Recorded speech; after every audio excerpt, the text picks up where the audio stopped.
The Appalachian Mountains hold secrets. They're ancient, they're dark, and sometimes they find their way onto tape. From a ghost whose story helped put her own murderer behind bars, to modern recordings of things that just can't be explained, we're about to listen to the chilling sounds from a place where the veil between worlds seems terrifyingly thin. Our first story wasn't captured on audio, but it was recorded in the official court records of Greenbrier County, West Virginia. It's the strange and true story of the Greenbrier ghost. It all started in 1897, when a young woman named Zona Heaster was found dead. The cause was first listed as everlasting faint, a vague diagnosis of the time. Her husband, a blacksmith named Edward Shue, put on a big show of being grief-stricken, but his behavior was odd. He insisted on dressing Zona himself for the burial, forcing a high-necked dress on her, and he stayed glued to the coffin, making sure nobody got too close to her head. Zona's mother, Mary Jane Heaster, just wasn't buying it. And that's when the visitation started. For 4 nights in a row, she claimed the spirit of her daughter appeared at her bedside. According to Mary, the ghost told her exactly how she died, that in a fit of rage, her husband, Edward, had violently broken her neck. Mary Jane took this unbelievable story to the local prosecutor. Her testimony was so compelling that it fueled an exhumation of Zona's body. The autopsy that followed confirmed the ghost's chilling account. Zona's neck had, in fact, been broken. During the trial, the defense attorney grilled Mary Jane about the ghost, hoping to make her look foolish. But she never wavered. Edward Shue was found guilty of murder and sentenced to life in prison. While the ghost's story wasn't officially entered as evidence, it was the catalyst that pushed authorities to uncover the truth, making it a legendary case where a whisper from beyond the grave helped lead to justice.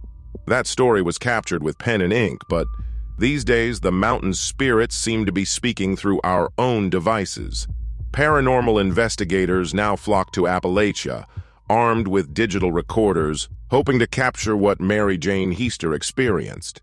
They often head for the region's abandoned mines and railway tunnels, places scarred by tragedy and loss. In these dark, forgotten places, people report sudden drops in temperature and that classic, unnerving feeling of being watched. That's when they'll turn on a digital voice recorder. It's often when they play the audio back, in the silence of their own homes, that they claim to hear things that weren't there before. Faint whispers that seem to answer questions, the sound of footsteps on gravel when no one was there, and sometimes a clear voice calling out a name from the dark. And it's not just investigators. There are stories from people renting remote cabins who've had similar experiences. One family in an Airbnb told a story about hearing rhythmic clapping coming from inside the walls at 4 in the morning.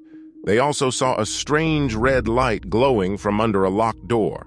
They claimed to have recorded some of the bizarre sounds on their phone, a chilling, modern-day log of a house that didn't seem to want them there. It's not always human spirits people report haunting these mountains. The deep woods of Appalachia are also home to legends of cryptids and shadow figures, and there are countless stories of them ending up on tape, too.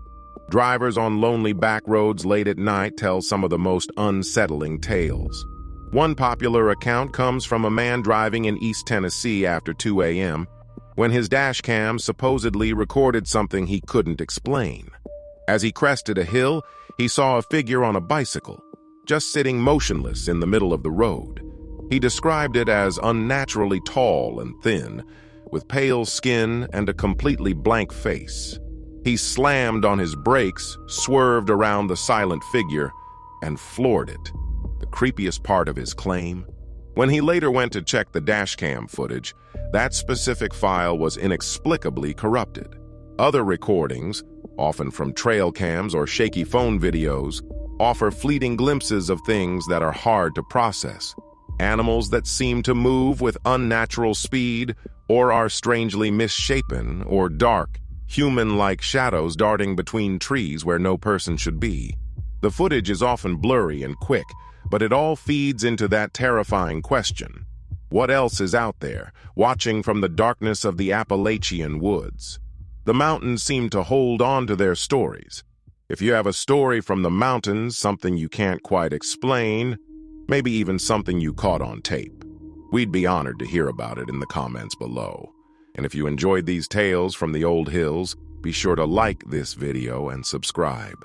From a spectral testimony that helped convict a killer to a supposedly corrupted dashcam file, Appalachia continues to generate proof that some things just refuse to stay buried. The mountains don't give up their secrets easily, but with every new recording, every strange whisper caught on a device, it feels like they're trying to tell us something, and it makes you wonder what we'll hear next.